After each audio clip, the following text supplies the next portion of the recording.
Hey, happy week 7, happy Monday, literature 223. So we're blazing right through, and I do want to let you know that I do plan to give you a midterm. Crazy times. So this course is a 16-week course that puts next week as the middle. And so next week will be midterm. Your midterm will be a written test. It's not going to be like you won't click multiple choice. You're going to basically, I'll be giving you a Word document that you are going to fill out, and you will upload back to me with your answers.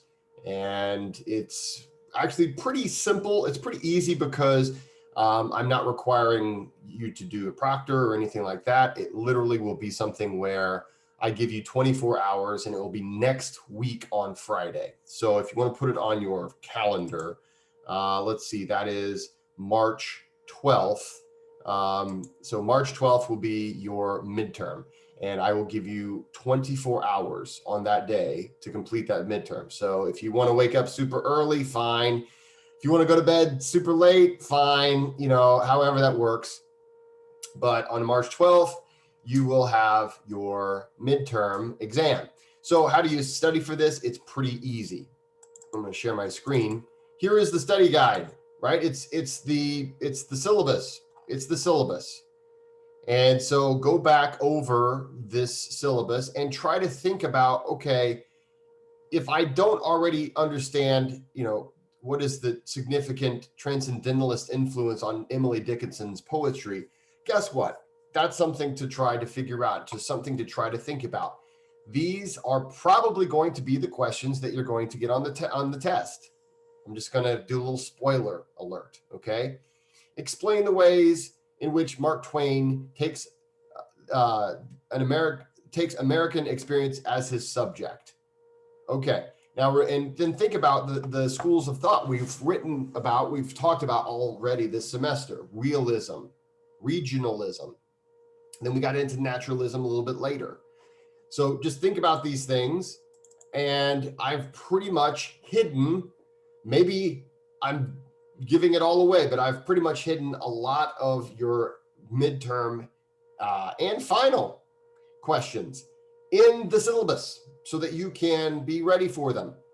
Recognize the importance of the international theme in the stories of Henry James.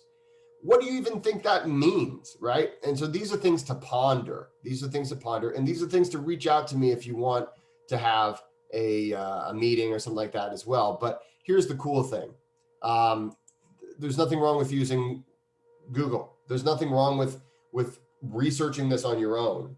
And if it's something that you don't feel like you can completely find in your textbook, again, that's not the end of your reach. You have the entire internet. So you can look a lot of this stuff up. I want you to basically to research.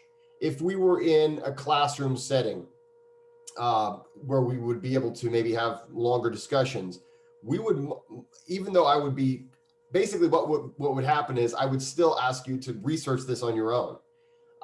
And that is because what we do in the classroom would be more or less discussion over the readings. We're trying to get that kind of discussion in our discussion boards. We're still working on that. We're still doing our best, much better than what we started with, I gotta say. So classroom time, we typically do discussion. And then I give you a lot of time to do research and finding out these things on your own. So the nice thing is all of these authors, it's not like any of these authors are like, well, who's that? No one's ever written about that. Like these are all like huge names.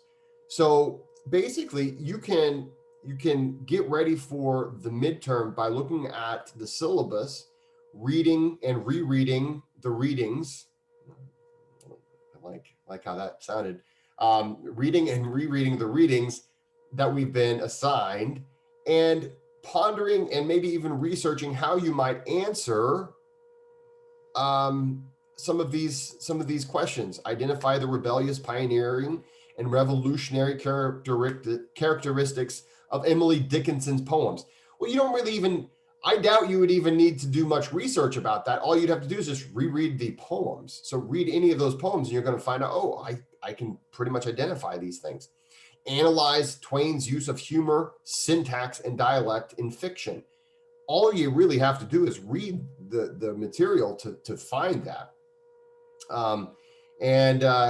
Contrast the characters of James and Twain's fiction in terms of complexity and emotional, or you know what, I'll just tell you right now, that's not going to be on the test.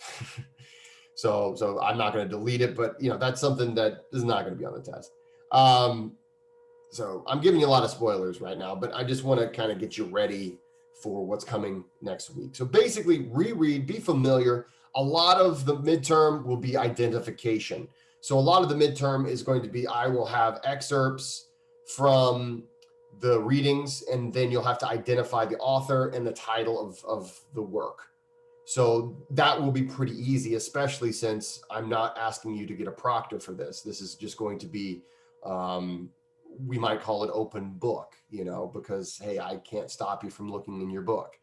So some of these things are going to be that. There's going to be some, basically a lot of identification, and then there's going to be questions, so essay questions. So that's what to expect.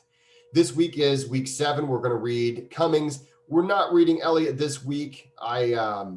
In the syllabus, I had them combined, but I went ahead and separated them because they are two different styles, really. They're both, now we're getting into what we call the Modernists.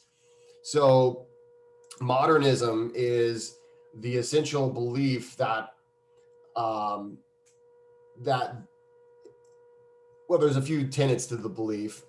It looks back to the ideals of the Enlightenment, and it believes that there will be a time that those ideals come to fruition and we've established a better society.